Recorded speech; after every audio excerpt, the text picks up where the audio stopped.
Olá pessoal, muito boa noite a todos. Eu sou o biólogo Igor Maquieri e você está aqui no meu canal, Ciência e Meio Ambiente. Obrigado pela presença, pela participação. Pois bem, onda de calor na Europa, tá? Vamos entender um pouquinho. Eu já começo essa transmissão com a notícia de um jornal que eu já vou compartilhar, tá? Com uma onda de calor na Grã-Bretanha que simplesmente, vamos dizer assim, assou em 10 semanas de ondas de calor. Tá? Foram 10 semanas de muito calor durante o verão de 1976. Incêndios florestais se alastraram, restrições de velocidade em várias linhas ferroviárias, hospitais declarando incidentes críticos, tá? Então, foram mais ou menos 15 dias com temperaturas de quase 90 graus Fahrenheit, mais ou menos 32 graus, 32 e pouquinho ali, tá? No caso, convertendo, né, para Celsius, um calor escaldante, seca generalizada, uma exaustão realmente. Foram vários distúrbios domésticos, como desmaios também das pessoas, e temperaturas realmente muito, vamos dizer assim, muito agressivas para a época, tá? Então, foram mais, só para vocês terem uma ideia, a Polícia Metropolitana na época teve que lidar com mais de 600 ligações diárias para distúrbios domésticos acima do normal, tá? A seca piorava, proibição do uso de mangueiras, banhos controlados, banhos coletivos, falta d'água agravou ainda mais os incêndios, os idosos, bebês, agricultores. Então, esse filme todo, professor, você está querendo dizer que isso já foi visto, não com essas temperaturas em alguns locais, como na atualidade, 40, 41 graus Celsius. Sim, gente, mas isso já ocorreu, tá? E vocês vão ver isso nos próximos slides. Dê uma olhada. Dê uma olhada. Que bacana. Olha só. Aí é a capa do jornal que eu falei para vocês, tá? Em 1976, que inclusive é uma fase curiosa, porque em 76 coincide com a ODP fria, né? Oscilação decadal do Pacífico na sua fase fria. Mas vamos lá. 99 graus Fahrenheit em Londres, durante uma onda de calor muito curta. Mas lembrai do 1911, de 1911, um grau mais frio, tá? Quando dezenas de milhares, tá? 99 Fahrenheit, quando dezenas de milhares de pessoas morreram na Europa durante uma onda de calor prolongada. A imagem à sua direita, do seu vídeo, com Londres atingindo 100 graus Fahrenheit em 1911, tá? Tá ali a data do jornal, tá? E falando também do ano, tá? Recorde, tá lá, recorde desde 1911. Aqui mais um registro também, mais um registro aqui do The Guardian, tá? Do The Guardian, ali a data do jornal, 11 de agosto de 1911, também o registro, tá? Vou passar aqui o cursor do mouse, ó, aqui mais abaixo, tá? Falando dos 100 graus Fahrenheit. Continuando, muitos estão falando de Paris, mas em 1911 Paris também foi sufocada por uma heat wave, ou seja, por uma onda de calor. Foram mais de 40 mil mortes, inclusive bebês. Então o mercúrio iniciava a ascensão em 4 de julho. 4 de julho. Faz uma pequena pausa entre os dias 16 e 18, antes de retornar para um vermelhão até o dia 31. Os telhados eram de zinco na capital. A fornalha tornou-se tão insuportável que muitos foram dormir nas ruas. As avenidas, vulgarmente falando, claro, em chamas. Os parisienses, justamente, foram o quê? Vamos andar de barco, né? Vamos mergulhar. Vamos mergulhar em qualquer local que tenha água. Vamos nos abrigar à sombra de castanheiros, onde enxugavam os bigodes cobertos de suor. As roupas, na época, eram pesadas para as mulheres, e as pobres senhoras de vestidos pesados, acenando freneticamente com seus leques, tá? Olha só, buscando um frescor, alguma salvação, tá? Os garotos se jogando nas águas duvidosas do Sena, Paris, justamente e vulgarmente falando, em chamas. Situação crítica e nada animadora na época. 40 graus Celsius em Bordeaux, em Lyon, tá? Nos dias 22 e 23 de julho, ou até mesmo em Londres. Na França, ora, coitada, em 1911, foram 70 dias ininterruptos de uma onda de calor numa longa temporada, tá? No total, a onda de calor de 1911, que se estendeu até meados de setembro, causou nada mais nada menos do que 41.072 mortes na França. Uma verdadeira carnificina que atingiu 1/4 dos idosos. Quase todas as outras vítimas eram bebês com menos de 2 anos. Entre eles, os mais vulneráveis eram as crianças abandonadas. Do outro lado da escala social, os pequenos colocados em acolhimentos familiares. Eles, de fato, né, bebiam leite de garrafa. E naquele verão, para piorar, uma epidemia de febre aftosa causou estragos gigantescos nos rebanhos do gadozinho. Então, ficou marcado como um ano chamado Ano da Cruz Preta, escreveu um médico em seu diário. A imagem abaixo, vocês podem ver o termômetro ao fundo na sua esquerda, termômetro de mercúrio, e o pessoal olhando os registros históricos. A temperatura finalmente caiu em 14 de setembro de 1911, mas a França tem um histórico de verões mortais. Esses hecatombes foram explicados por epidemias de disenteria, a água muitas vezes infectada, acabando, na hora do desespero, vai bebendo qualquer coisa.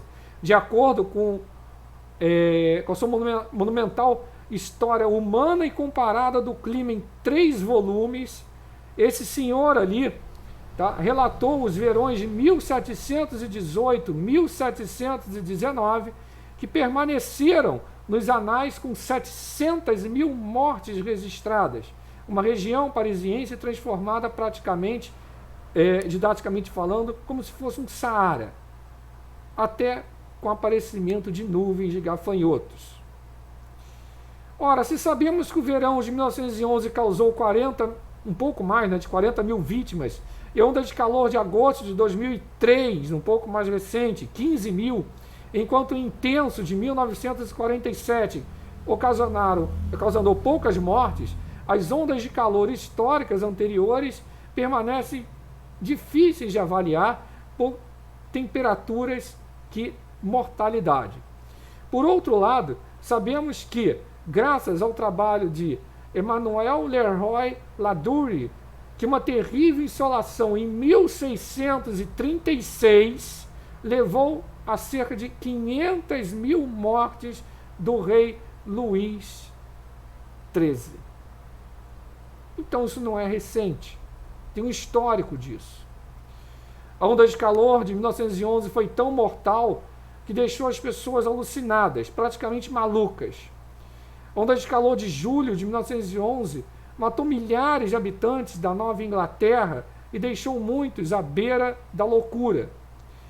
Esse material que eu estou apresentando não fica só preso à Europa, pega também algumas partes do hemisfério norte, como eu vou demonstrar nesse material. Então, durante 11 dias infernais, os cavalos caíam no meio da rua, bebês não acordavam de seus cochilos, mortos, barcos, né, escorria até a tinta, o piche, a proteção, e começava a entrar água. Isso é o relato de jornais da época. O alcatrão nas ruas praticamente borbulhava como uma cauda quente, e as árvores perdendo as folhas, a grama praticamente virando pó, e o leite de vaca não tinha, né? Então vocês podem ver a foto cortesia ali da Biblioteca do Congresso, 2 homens em um parque durante a onda de calor de 1911, ali em Nova York, tá? Tratando também ali a foto, tentando se refrescar em Hartford, durante a onda de calor de 1911. Então o clima estava, vamos dizer assim, normal, mas em junho, mas quando chegou julho, o ar quente e seco das planícies do sul flui para o Canadá e depois varrendo o sul em direção à costa. O vento quente suprimiu a brisa fresca do oceano e a temperatura subiu cerca de 11 graus em meia hora em Providence. Em Hartford, multidões se reuniam em torno do Thermograph, perto da prefeitura, para observar a temperatura flutuando entre 110 e 112 graus Fahrenheit na sombra, na loja de Cowell, em Cumberland. O termômetro atingiu 130 Fahrenheit e um agricultor, numa outra região, deixou seu campo, quando a temperatura atingiu ao sol 140 graus Fahrenheit. Gelo e ventiladores elétricos eram um luxo para a época. Ar-condicionado? Nem se fala. Os pedestres desmaiavam no meio da rua com calor sufocante. À noite, parecia uma coisa... Parecia não. Era uma coisa dramática. Mães, pais, as pessoas cochilavam no meio das ruas. Furtos frequentes. As imagens estão ao lado. Dormindo no parque em Nova York durante a onda de calor de 1911. Ora, um policial, inclusive, colocou na época, né, tentando confortar, as pessoas tentavam confortar as crianças, os bebês, tá? Chamou de o grande lamento. Em toda a região, fábricas fecharam, o correio foi suspenso, acidentes de trem. Em 1911, dobrando as linhas ferroviárias, causando descarrilhamentos, mas provavelmente foi excesso de velocidade que causou acidente, por exemplo, do trem da Federal Express, que transportava passageiros de Washington para Boston. Às 3h30 da manhã, o trem descarrilha ao se aproximar da estação em Bridgeport. As pessoas, isso está em relatos de jornais, curtiam sessões de cinema completamente nuas. A imagem abaixo, os meninos praticamente em cima do gelo, né, lambendo o gelo, em cima do gelo, tentando se refrescar. Os Estados Unidos também sofreram com ondas de calor e a própria EPA, tá? A própria EPA, que é a agência lá, vocês podem ver ao lado ali, Heat Wave Index, por volta de 1936, um calor realmente escaldante. Por volta de 1906 também teve outra. Mas esse histórico de ondas de calor já é bem conhecido. Em 10 de agosto de 1911, vocês podem ver aí, em 13 de julho de 23, em 19 de agosto de 32, no centro de Londres, em 27 de julho de 33, em 29 de junho de 57. Ora, isso é só um pequeno apanhado. Porque muito se fala hoje em dia, os eventos estão mais frequentes. Ora, mas espera aí, 11, 23, 32, 33, 57, pegando a Europa, vai dizer que isso também não é recente. Mas hoje as temperaturas estão maiores. Calma, alto lá. Nós temos algumas causas para isso. A causa dessas temperaturas extremas registradas na Europa é uma área de alta pressão atmosférica, uma situação de bloqueio muito intensa e que está estagnada há vários dias. Não é toda a alta pressão que vai causar isso. Chama-se bloqueio justamente porque fica totalmente bloqueada e não sai dali. Quando isso ocorre numa época, verão, causa a onda de calor. Com isso, o ar fica estável, umidade baixa, diminuindo as chances de chuva. No verão europeu, os dias são mais longos, as noites mais curtas, facilitando o aumento de temperatura. O sol aquece facilmente porque está muito seco, e com poucas horas no período da noite, ele esfria menos. Com isso, cada dia que passa, a temperatura vai aumentando mais um pouco. Aliado a isso, temos a intensificação das ilhas urbanas de calor, que junto a esse fenômeno, essa situação de bloqueio, agrava ainda mais. Não para por aí, porque o sistema de alta pressão está carregando os ventos do norte da África, do deserto do Saara para a Europa, e por isso o ar se torna cada vez mais quente e seco. As atuais temperaturas que atingiram a Inglaterra e o país de Gales foram causadas em parte por uma região de ar de baixa pressão que está parada na costa de Portugal há dias. É conhecido como Cutaflau, na linguagem dos cientistas atmosféricos, porque foi cortado de um rio de ventos de oeste a corrente de jatos de latitude média que circunda o planeta em altas altitudes. As zonas de baixa pressão tendem a atrair ar para elas. Nesse caso, a zona de baixa pressão vem atraindo ar do norte da África para ela e para a Europa. Está bombeando ar quente para o norte. Então, muitas ondas de calor europeias ocorreram quando a corrente de jatos se dividiu temporariamente em duas, deixando uma área de ventos fracos e ar de alta pressão entre os dois ramos, que é propício ao acúmulo de calor extremo. A imagem que vocês estão vendo ao lado é a oscilação ártica, aqui acima até o dia 19 de julho. Professor, então há uma tendência de ela entrar na fase negativa. Sim. Ora, durante os períodos positivos do índice, Europa e Ásia registram temperaturas mais quentes do que o normal. Lembrando que isso tem variações, às vezes, diárias. Então, durante os períodos positivos do índice, Europa e Ásia registram temperaturas mais quentes do que o normal, enquanto é mais frio no norte do Canadá, por exemplo. E em períodos negativos, ocorre justamente o inverso. Se a gente olhar em qualquer site, a previsão do tempo para os próximos dias na Europa, notem que está entrando na fase negativa, esse bloqueio vai ser quebrado.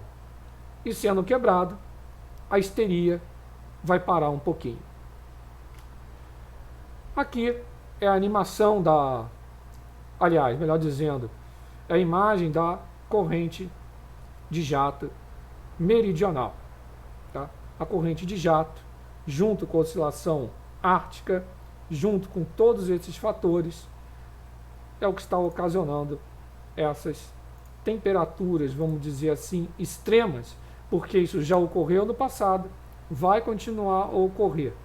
A única coisa que realmente eu não entendo é que parte da mídia não vem a público demonstrar isso, a mídia televisiva. A TV não transpassa esses dados que eu acabei de apresentar. Gostou do conteúdo? Não deixe de se inscrever aqui no canal, ativar as notificações, compartilhar bastante esse vídeo, deixar aquele like bacana. Quem puder realizar essa colaboração, o link já está na descrição. Você já sabe, conteúdo de qualidade, com veracidade, verdadeira metodologia científica, só aqui no Ciência e Meio Ambiente e no meu outro canal, o Alerta do Tempo. Um forte abraço, tamo junto, fique na paz, não deixe de deixar o seu joinha aí, ajudar o canal a crescer. Compartilhe. Tamo junto.